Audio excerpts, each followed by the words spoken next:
यीशु मसीह के नाम से आपका फिर से एक बार स्वागत है। आज हम 1 कुरिन्थियों के 7 अध्याय के 1 से 5 आयतों को देखेंगे। अभी तक दोस्तों हमने देखा कि पौलुस कुरिन्थियों कलीसिया में कुछ समस्याओं को लेकर बात कर रहा था, उसे सुधार रहा था। और हमने यह देखा कि पौलुस केवल सुधारता नहीं है, यह नहीं कहता कि यह करो और यह ना करो, पर वह उनको युक्तियों के साथ समझाता है। वह सुधारने के साथ साथ कई आत्मिक सच्चाइयों से भी अवगत कराता है, और यह मेरे हिसाब से बहुत ज़रूरी भी है। मेरा मानना है कि हमें जब तक कारण नहीं पता होंगे, हम कुछ भी मानने की हमें ज़रूरत नहीं है। हमारा विश्वास केवल आस्था नहीं है, पर वह ठोस तथ्य और कारणों के ऊपर टिका हुआ है।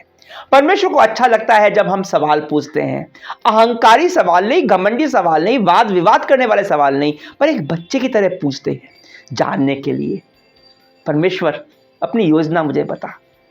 परमेश्वर उसका उत्तर देता है, और वहां पौलुस उन्हें कुछ सवालों के उत्तर दे रहा है जो उन्होंने एक पत्र के माध्यम से पूछे होंगे।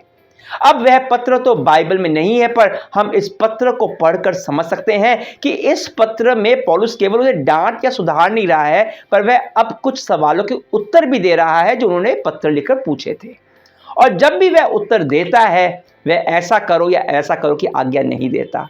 वह आत्मिक सच्चाई भी बताता है जिसे हम अपने मसीह जीवन के अलग अलग क्षेत्रों में उपयोग में ला सकते हैं।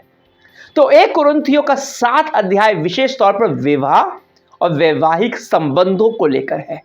पर जैसा कि मैंने आपको बताया, इसमें बहुत कुछ ऐसा भी है जो आत्मिक सच्चाइयां जो आप अपने जीवन के दूसरे निर्णयों में भी उपयोग में ला सकते हैं, जिसके बारे में हम अगले सप्ताह बात करेंगे। तो आज हम बात करेंगे वैवाहिक जीवन में शारीरिक संबंध के बारे में। तो मैं आपके लिए 1 कुरिन्थियों 7 1 से 5 पढ़ता हूं, और मैं कॉमन लैंग्वेज अनुवाद से पढ़ रहा हूं, जो कि मैं हमेशा कहता हूं थोड़ा ज्यादा सटीक और अच्छा अनुवाद है। तो सुनिए, अब वे बातें ले जिनके विषय में आप लोगों ने पत्र में लिखकर पूछा है। स्त्री से संबंध नहीं रखना पुरुष के लिए उत्तम है। इसके विषय में मेरा विचार यह है, व्यभिचार की आशंका के कारण हर पुरुष की अपनी पत्नी हो और हर स्त्री का अपना पति। पति अपनी पत्नी के प्रति अपने कर्तव्य का पालन करे और स्त्री अपने पति के प्रति। पत्नी का अपने शरीर पर अधिकार नहीं, वह पति का है, और उसी प्रकार पति का भी अपने शरीर पर अधिकार नहीं, वह पत्नी का है। आप लोग एक दूसरे को उस अधिकार से वंचित नहीं करें, और यदि ऐसा करें तो दोनों की सहमति से और कुछ समय के लिए, जिसे प्रार्थना का अवकाश मिले, और इसके बाद पहले जैसे रहें। कहीं ऐसा ना हो कि शैतान असंयम के कारण आपको प्रलोभन में डाल दे। देखिए, सबसे पहली पंक्ति में ही समझ में आ जाता है कि पौलुस उनके प्रश्न का उत्तर दे रहा है। तो उन्होंने शायद एक पत्र के द्वारा उससे पूछा होगा। पौलुस कहता है, उन बातों के विषय में आप लोगों ने पूछा कि स्त्री से संबंध नहीं रखना पुरुष के लिए उत्तम है। अब यह समझिए कि यह पौलुस नहीं कह रहा है कि स्त्री से पुरुष के लिए उसको छूना भी अच्छा नहीं है, पर वह कुरिन्थियों मंडली से जो सवाल आया था उसका हवाला दे रहा है। अब हो सकता है कि आपके पास ओल्ड वर्जन, हिंदी का ओल्ड वर्जन अनुवाद हो, और उसमें यह उलट विराम या कोटेशन मार्क्स नहीं है। उन दिनों यूनानी व्याकरण में कोटेशन मार्क्स, उलट विराम का उपयोग नहीं था, पर यहां पौलुस कुरिन्थियों को कोट कर रहा है, इसलिए अनुवाद में यह कोटेशन मार्क्स होने चाहिए। तुम लोगों ने जो ऐसा लिखा है, लिखकर पूछा कि स्त्री से संबंध नहीं रखना पुरुष के लिए उत्तम है, मैं इसको कोट कर रहा हूं। अब थोड़ा सा संदर्भ, थोड़ा सा बैकग्राउंड, पृष्ठभूमि को समझ लेते हैं। पौलुस हमेशा से व्यभिचार के विरोध में और शारीरिक शुद्धता के बारे में सिखाता था, सिखाएगा ही। यह शिक्षा उस माहौल में बहुत ही जरूरी थी जहां व्यभिचार को सामाजिक और धार्मिक अनुमोदन प्राप्त था, जैसे हमारे समाज में भी होता जा रहा है। खास तौर से पुरुषों के लिए विवाह से बाद शारीरिक संबंध बनाना आम सी बात थी, पर वहीं कुछ ऐसे भी थे जिनका मानना था कि विवाह एक झंझट है। वे लोग अपनी शारीरिक वासना की पूर्ति हेतु वेश्या के पास चले जाते, पर शादी नहीं करते।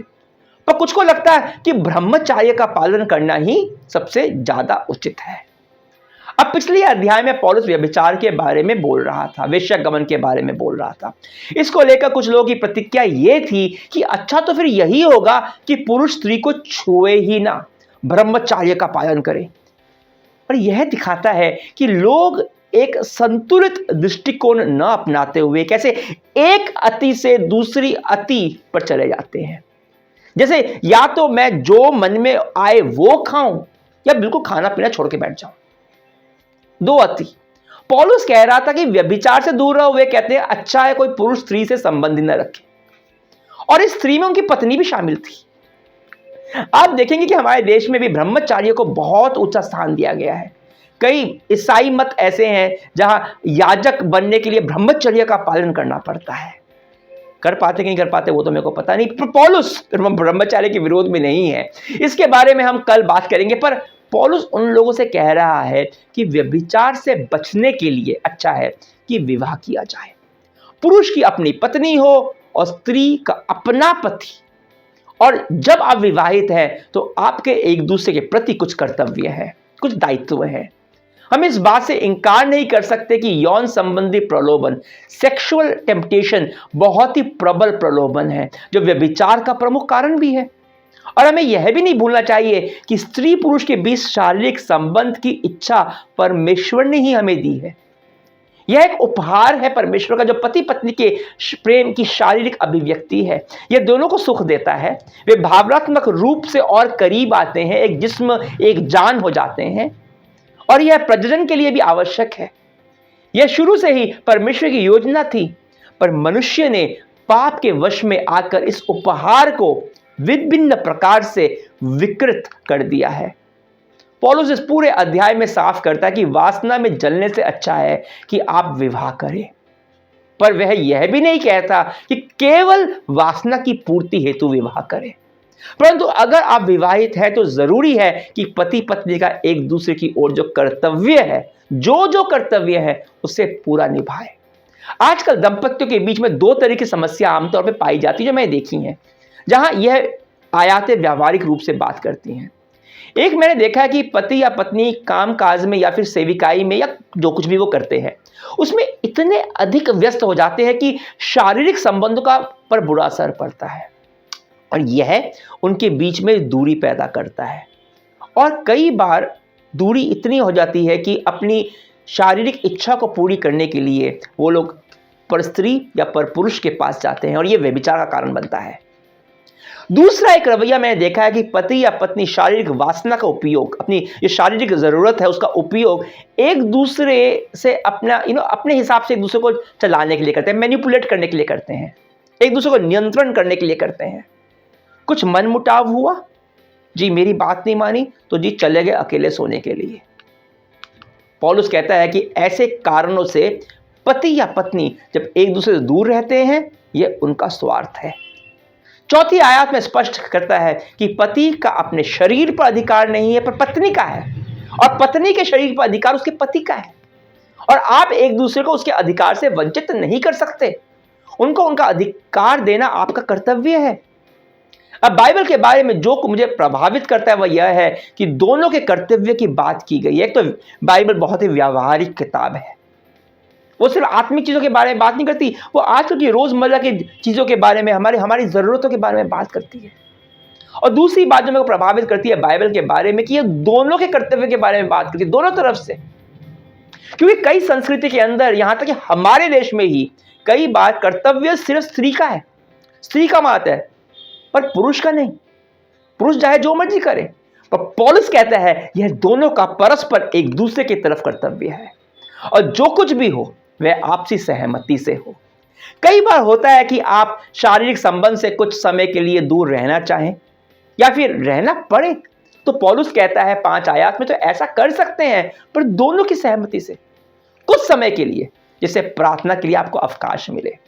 हो सकता है आप कुछ दिन उपवास प्रार्थना करना चाहते हैं, तो अपने पति या पत्नी से बात कीजिए, उसकी सहमति के हिसाब से करिए, थोपिए मत उसके ऊपर, पर एक अवधि के लिए जो आपने आपस में तय की है। जैसे कि पौलुस कहता है कि ऐसा ना हो कि शैतान असंयम के कारण आपको प्रलोभन में डाल दे। जब आप एक दूसरे को अपने शरीर पर अधिकार देते हैं, तो आप केवल उसकी और साथ में अपनी जरूरतों को पूरा नहीं करते, पर दूसरे की आत्मिक रक्षा भी करते हैं। आप उसकी पवित्रता की रक्षा करते हैं, परमेश्वर के साथ उसके संबंध की, रिश्ते की रक्षा करते हैं। पर साथ ही में 5 आयत में सहमति शब्द, एक दूसरे सहमति शब्द से मेरे को एक और बात में समझ में आती है कि आप केवल अपनी वासना की पूर्ति हेतु दूसरों से जबरदस्ती नहीं कर सकते। शारीरिक या भावनात्मक रूप से आप उसको ब्लैकमेल नहीं कर सकते, शोषण नहीं कर सकते, क्योंकि यह भी तो स्वार्थ हुआ कि पति पत्नी दोनों में से कोई शारीरिक संबंध के लिए सक्षम ना हो। यह भी हो सकता है, थके हुए हो, बीमार हो, तो आप आपसी सहमति से दूर रहें। एक मसीह भाई है, मेरे बहुत अच्छे मित्र हैं, मुझसे काफ़ी बड़े भी हैं। उनकी पत्नी के उनके गुर्दे काम करना बंद कर दिए, 15 साल तक वो डायलिसिस पे रही। जब ये सब शुरू हुआ था तो मेरे मित्र की उम्र केवल और केवल 35 साल की थी, और अगर यह भाई चाहते तो विवाह के बाहर वो संबंध बना सकते थे, उन पे कोई उंगली नहीं उठाता। सब ये कहते कि हाँ उनकी शारीरिक ज़रूरतें हैं, उनको कानूनी हक भी था, पर वे अपनी पत्नी की तरफ निष्ठावान बने रहे, और मेरे जैसे कई मसीह भाइयों के लिए वे एक उदाहरण का कारण बन गए।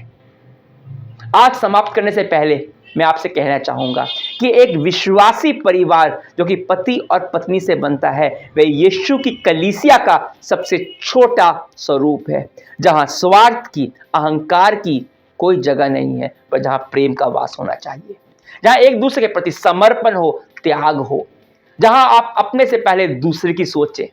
ऐसे दंपत्ति यीशु मसीह के लिए बड़ी गवाही बनते हैं और दूसरों के लिए प्रोत्साहन।